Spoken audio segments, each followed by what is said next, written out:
Hello there, everyone. This is UtakataJ6 back here again to talk about the, well, relatively new mod MediateCraft. Some of you may have known different versions of MediateCraft in the past, but let me give you a run-through from the top down, from what it's actually standing at right now.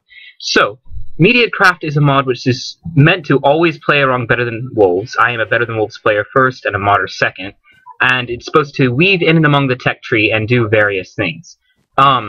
Of course, what we usually want is not just a mod which adds aesthetics. We want a mod which is going to, literally, as I just said, do things. We want multi-block systems and such. So, Media provides that. At first glance, Media seems like it might just be a mod that adds a whole bunch of world generation and does nothing else besides that point, or does little else besides that, which, this is deceptive.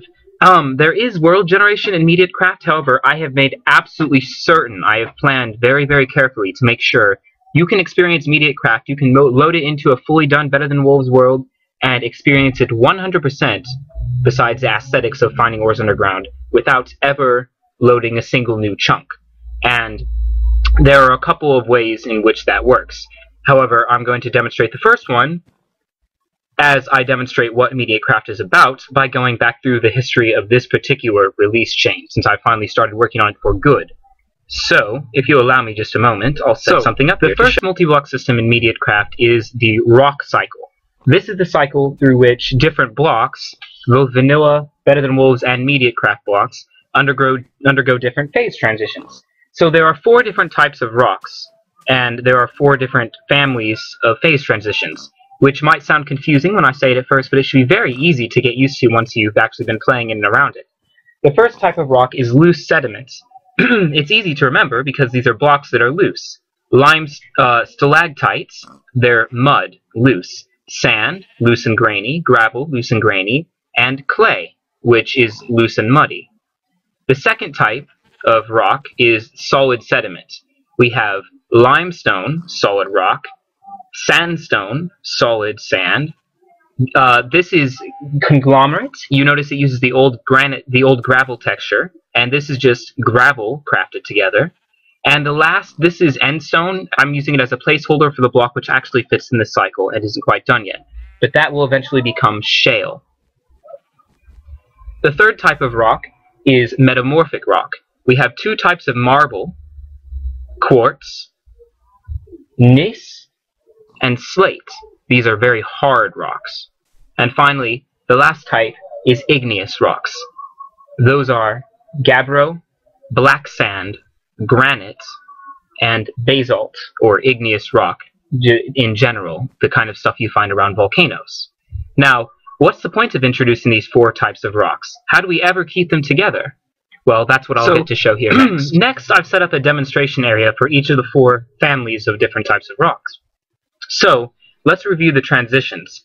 Because Flower Child recently nerfed creative by removing the water and lava buckets in it, I've been forced to adapt a little bit here. So, the orange half slab will signify running lava over something, and the blue half slab will signify running water over it. So, in the chain of materials found in the desert and in the jungle, we start with sand, which as we all know crafts into sandstone. We render sandstone in the cauldron into quartz, pass lava over that to get black sand, and then erode that with water to get regular sand again. To repeat that, the loose sediment crafts into the solid sediment, as we all know. The solid sediment is pressurized into a metamorphic rock. Metamorphic under lava becomes igneous, just like in a volcano. And last, we erode the igneous rock back into sand. Let's take a look at the next cycle. This is the cycle of rocks that are mostly found in the prairie and tundra biomes, also known as plains and ice plains. So we start with the loose sediment, craft into the solid sediment, which is limestone, pressurize that into a pressurized form, marble, either type. Then we run lava over that to make the igneous form, like in a volcano. This time the igneous form is called gabbro. And finally, we erode gabbro back into the loose sediment again, the stalagmite. Third cycle. This cycle of rocks is mostly found in the oceans and swamps. We start with clay. We can now craft clay into, again, this is a placeholder for the block coming forth, shale. Shale is pressurized into the metamorphic rock slate, which seems just like any regular stone, except it's a different type, different color. Slate, the metamorphic rock, if you pass lava over it, like in a volcano, you get igneous rock, basalt.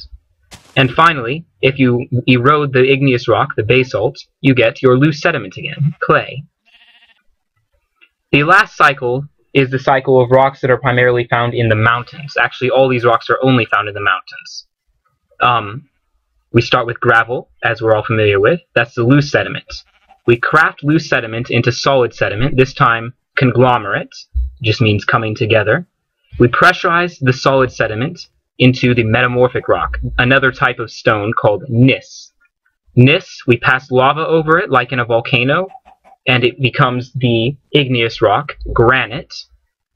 And finally, if we pass water over the igneous rock, we get the loose sediment again through erosion, and that's gravel. Now, two things come to mind at this point.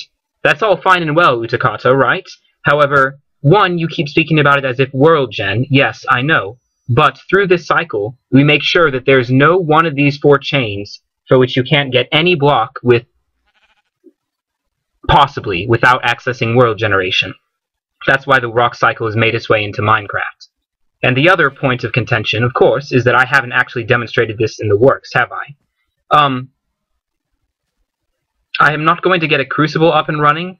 However, I can at the very least demonstrate that I can put conglomerates in there, which will give me out the metamorphic rock, this time gneiss.